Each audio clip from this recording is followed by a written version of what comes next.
जय जगन्नाथ आपण मानू मो YouTube channel एजु Odia live JKC creation के को पुणी थे स्वागत। देख आज आम पंचम श्रेणी गणितर आउ गोटे कार्यफट करवा जोटा कि आम पाठ संख्या 1 कार्यफट 2 है पाठ संख्या 1 कार्यफट 2 को देखा। देख क्वेश्चन देला आमको शून्य स्थान पूरण कर। ठीक अच्छे शून्य स्थान पूरण कर कौन देछि ना से देछि हमको। देख क्वेश्चन रे कोण मापिबा पई को यंत्र को आम व्यवहार करूछु। कोण जदि मापिबा थिबो आम कोटा को व्यवहार करछथि प्रोट्रैक्टर लिखि दबो प्रोट्रैक्टर सॉरी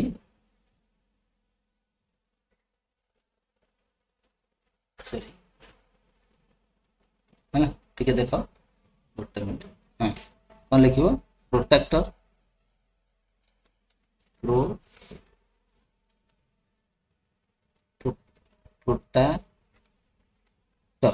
प्रोट्रैक्टर है देन आसीबो। देख कोणर एकक कौन कोणर एकक जानछु डिग्री। कोणर एकक कौन डिग्री। जो कोणर परिमाण 90 डिग्री से कोण को कौन कहबो समकोण कि कोण कहबो समकोण।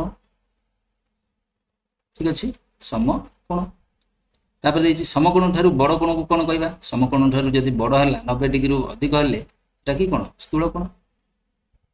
स्थूल कोण बुझी परछो। समकोण ठारू सान हले कि कोण सूक्ष्म कोण। समकोण माने 90 डिग्री ठारू जदि कम हला सूक्ष्म कोण जानि परछो हला। देन आसीबा नेक्स्ट। देख 2 नंबर देला तल सारणी को पूरण कर। तल सारणी को पूरण कर। देख कोणर परिमाण दे देछि 70 179 हैला। देन आसीबो 90 डिग्री एटा कि देख 70 डिग्री माने 90 रु कम हैला। जदि 0 रु अधिक 90 रु कम ताहले सेटा हबो सूक्ष्म कोण। तो 70 डिग्री टा हबो सूक्ष्म कोण एटा राइट मार दो। तापर देख 179 माने 90 डिग्री रु अधिक कि नै तो एटा कि कोण हबो 90 डिग्री रु अधिक आउ 180 रु कम तो एटा होछि कि कोण स्थूल कोण राइट मारिबो। देन आसला 90 डिग्री 90 डिग्री टा कि कोण समकोण समान 90 डिग्री हेले समकोण तो एमती लिखि दबो। ठीक अछि नेक्स्ट आसो 3 नंबर। देख 3 नंबर देख क स्तंभ सहित ख स्तंभ को मिलाओ बोली कहिছে। देख एटा कोनटा होते रश्मि हला। रश्मि कोन बे आरो आद्य बिंदु अछि किंतु प्रांत बिंदु नाही तीर बलिया थिले रश्मि। तापर देख दी पट जा किछि नाही तो एटा होछि रेखाखंड। रेखाखंड कोट अछि देख रेखाखंड मारि। तापर एटा ओटे कोन कोन देखु एटा ओटे रश्मि दीटा रश्मि मिसी की एटा कोन करछि कोन गठन करछि एटा हबो कोन। ठीक अछि तापर लास्ट रहला एटा सरल रेखा। सरल रेखा बुझि परछो सरल रेखा त एमदी कर दबो। सरल रेखा रे कोन थिबो कौन से आद्य बिंदु कि प्रांत बिंदु आम देखिपर ना दीपट को जब वर्धित कर बढ़ी बढ़ी जी बुझीपार रश्मि रेखाखंड जापर। नेक्स्ट 4 नंबर देख 4 नंबर देला तले दि जाइथिबा चित्र रे थिबा कोणर नाम लेख। एटा की कोण देख क ख आ ग एटा गोटे कोण कि नै रे तो एटा हबो क एंगल सॉरी एंगल क ख कोण हला। तापर देख तले दि जाइथिबा चित्रटी केउ प्रकार कोण हला। एटा की प्रकार कोण देख एटा की प्रकार कोण होथि एटा देख एटा प फ ब एटा गोटे की कोण समकोण हेले इन सीधा सीधा ही थांदा तो ताठो अधिक होइछि माने 90 डिग्री अधिक होइछि एटा हबो स्थूल कोण। स्थूल कोण बुझी परछो स्थूल कोण लिखि दबो। ठीक अच्छे नेक्स्ट जीवा आम देख एटा तो एतिक है आम जी बर्तमान गोटे कार्यफर्द पर आम गोटे देछि हमर आकलन फर्द से आकलन फर्दटी को मध्य एटार ही करदे। तो देख बर्तमान आम आकलन फर्दटी देखा है कार्यफर्द 2टी तो देखी भितर आम आकलन फर्दटी को मध्य करदे। ठीक अच्छे देख प्रश्न देछि प्रश्न 1 देला निम्न रे प्रत्येक प्रश्न पाखरे संभाव्य उत्तर अच्छी से ठीक उत्तर टी बाछिकी ता पाखरे ठीक चिन्ह दब। କହିଛି ନା ତ ଦେଇଛି କ କ'ଣ ଦେଲା ନା ବର୍ଗଚିତ୍ରରେ କେତୋଟି କୋଣ ଥାଏ ବର୍ଗଚିତ୍ର ଏଟା ବର୍ଗଚିତ୍ର ସରି ଦେଖ ସିଧା କରିବ ଗୋଟେ ମିନିଟ ସମାନଟା କରିବ ହେଲା ଏଟା ବର୍ଗଚିତ୍ର କେତେଟା କୋଣ ଅଛି ଗୋଟେ ଦୁଇଟା ତିନିଟା ଚାରିଟା ତ କେତେଟା କୋଣ ଥାଏ ଚାରିଟା ଏଟା ଗୋଲ ବୁଲେଇ ଦେବ ଚାରିଟାରେ ହେଲା ତାପରେ ଦେଖ 35 डिग्री कोणटी केउं प्रकार कोण जेहेतु 90 डिग्री जदि कम थिबो 35 टा 90 रु कम तेनु कर एटा हबो सूक्ष्म कोण हला तापर षडभुज रे केतोटी कोण थाए फर्स्ट हम जानिया दरकार षडभुज बोले कोन षड माने 6 हला 6 टा बाहु तो एटा 6 टा कोण रहइबो बाहु अछि 6 टा माने 6 टा कोण भी अछि केउंटी कोण मापक यंत्र ता पाखरे ठीक चिन्ह दियो कोण देखो एटा तमे दर्घ्य मापिबा तो कोण कोडर मापिबा एटारे प्रोटेक्टर रे कोडर मापिबा प्रोटेक्टर तो एठी ठीक चिन्ह मारिबो हला उत्तर हे जिवो बी टा प्रोटेक्टर बुझि पारला नेक्स्ट जिबा मोंडा देखो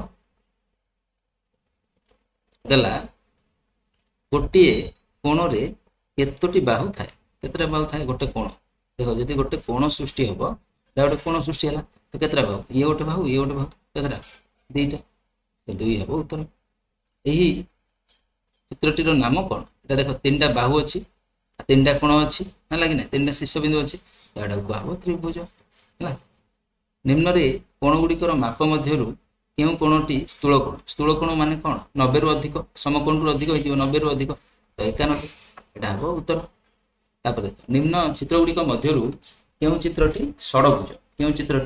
षडभुज षड अर्थ कौन मु कहितली 6 टा बाहु थिबो देखो 6 टा कोडार एटा देखो 1 2 3 4 एटा हला चतुर्भुज चारटा थिले हला एटा देखो एटा केतरा 1 2 3 अछि एटा त्रिभुज हला एटा देखो 1 2 3 4 5 पांचटा अछि एटा पंचभुज तो एटा केतरा अछि देखो 1 2 3 4 5 6 एटा 6 टा अछि तन करी कोटा षडभुज हला एटा हबो षडभुज तो ए उत्तर एटा हबो उत्तर हला एटा हबो उत्तर ठीक अछि सॉरी एटा हबो उत्तर ठीक अछि षडभुज एटा नेक्स्ट देखो 2 नंबर देखो तळे दिया जायथिबा कोण गुडी को मध्यरु जो गुडी को सूक्ष्म कोण ता चारि पाखरे गोल बुलियो समकोण होइतिले बॉक्स करिवो स्थूल कोण होइतिले त्रिभुज करिवो एथि कहिछि